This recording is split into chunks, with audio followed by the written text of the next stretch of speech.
नमस्कार, बहुत स्वागत आप सभी का। जी मध्य प्रदेश छत्तीसगढ़ देख रहे हैं आप और आपके साथ मैं हूं कीर्ति दीक्षित। वक्त हो चुका है दोपहर के 2 और आपको बताते हैं दिन भर की तमाम बड़ी खबरें। तो छत्तीसगढ़ में फिर से आरक्षण संशोधन का मुद्दा उठा है। सीएम भूपेश बघेल ने इसको लेकर राजभवन पर निशाना साधा। भूपेश बघेल ने कहा कि राज्यपाल सार्वजनिक हित के लिए फैसले नहीं ले पा रहे हैं। 4 महीने का वक्त बीत गया और अभी तक आरक्षण संशोधन विधेयक राजभवन में रुका हुआ है। प्रदेश में बच्चों की परीक्षाएं हैं और विधेयक अभी तक अटका हुआ है। 2 दिसंबर से लेकर आज 14 अप्रैल हो गया, लेकिन आज तक के न उसमें हस्ताक्षर हो रहे हैं, न वापस किया जा रहा है।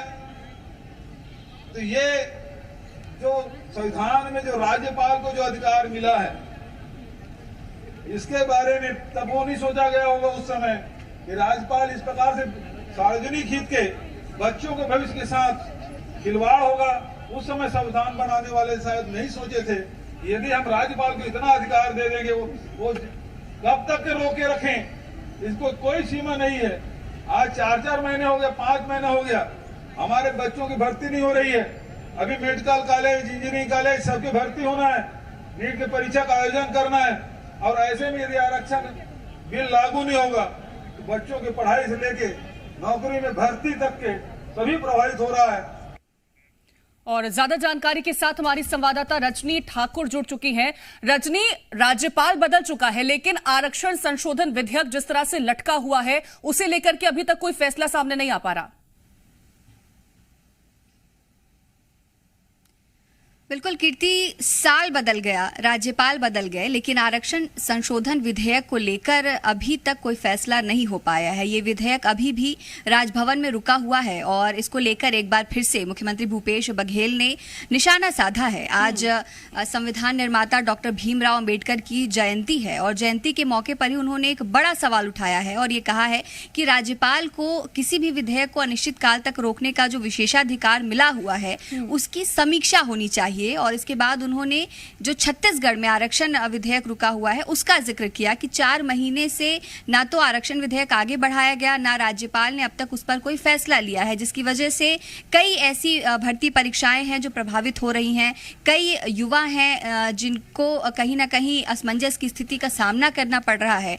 तो सीधे सीधे एक बार फिर से ये कहा जा सकता है कि आरक्षण संशोधन विधेयक के मुद्दे पर फिर से सियासत गरमा सकती है और एक बड़ी बहस छिड़ सकती है कि जो विशेषाधिकार मिला हुआ है राज्यपाल को विधेयक अनंत काल तक अपने पास रोके रखने का, क्या उस पर समीक्षा की वाकई जरूरत है। और सबसे बड़ा सवाल ये है कि जो आरक्षण संशोधन विधेयक है छत्तीसगढ़ का, उस पर आखिर फैसला कब तक होगा और क्या फैसला। बिल्कुल, इसको लेकर के अगर हम बात करते हैं तो तमाम जो नेता हैं, तमाम जो मंत्री हैं, वो मुलाकात करने भी पहुंचे थे और जब बातचीत की थी विश्वभूषण हरिचंदन जो कि राज्यपाल है उनसे, तब उनकी तरफ से कहा कि संतुष्ट तरीके से कोई जवाब नहीं मिला है। अगर हम विपक्ष की बात करते हैं तो विपक्ष अभी भी कह रहा है कि आप क्वांटिफाइबल डेटा प्रस्तुत नहीं कर पा रहे, इसी वजह से ये जो प्रस्ताव है आरक्षण संशोधन विधेयक है वो इस वजह से पास नहीं हो पा रहा है। तो क्या और अभी कदम उठाएगी सरकार की तरफ से, क्या कदम उठाए जाएंगे ताकि जो क्वांटिफाइबल डेटा है जिसको लेकर के माना जा रहा है कि अभी इस वजह से रुका है, तो उसको लेकर के क्या कदम सरकार उठाएगी।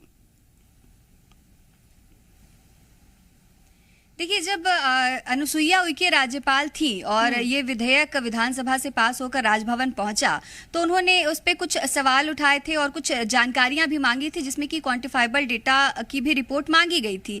सरकार का ये कहना था कि जो भी जानकारी राज्यपाल ने मांगी थी वो उनको भेज दी गई, लेकिन उसके बाद भी विधेयक रुका रहा। जब राज्यपाल से उस वक्त ये सवाल किया गया तो उन्होंने कहा कि फिलहाल वो अध्ययन कर रही हैं और इसमें कुछ ऐसे तथ्य हैं जिनको लेकर कानून विद की सलाह लिया जाना जरूरी है। और उस वक्त से ही सरकार और राजभवन के बीच आरक्षण के मुद्दे पर सीधे सीधे तकरार नजर आती है। लेकिन जब राज्यपाल बदले, विश्वभूषण हरिचंदन जब से राज्यपाल बने हैं, उसके बाद से कोई सुबुगाहट नजर नहीं आती है।